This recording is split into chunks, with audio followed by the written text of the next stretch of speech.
সাংবাদিক মুন্নি সাহার স্বার্থ সংশ্লিষ্ট ব্যাংক হিসাবে বেতনের বাইরে জমা হয়েছে ১৩৪ কোটি টাকা।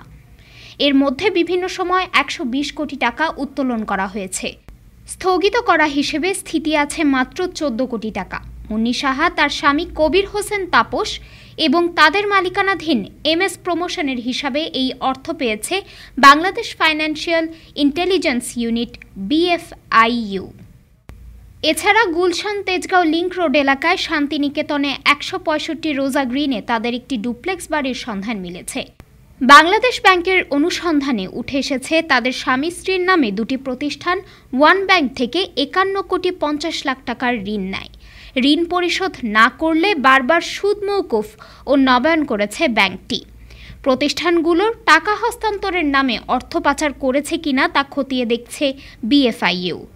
বাংলাদেশ ব্যাংকের প্রতিবেদনে বলা হয়েছে ২০০৪ সালে ওয়ান ব্যাংক ৯০ দিন মেয়াদি ২৬ কোটি ৫০ লাখ টাকার ঋণ মঞ্জুর করে।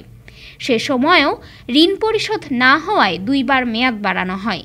এরপরও ঋণ পরিশোধ না করায় ২০১১ সালে জানুয়ারিতে সুদ মওকুফ সহ টানা ৩বার ঋণ পুনর্গঠন করা হয়। ডেস্ক রিপোর্ট, আজ বার্তা, ঢাকা।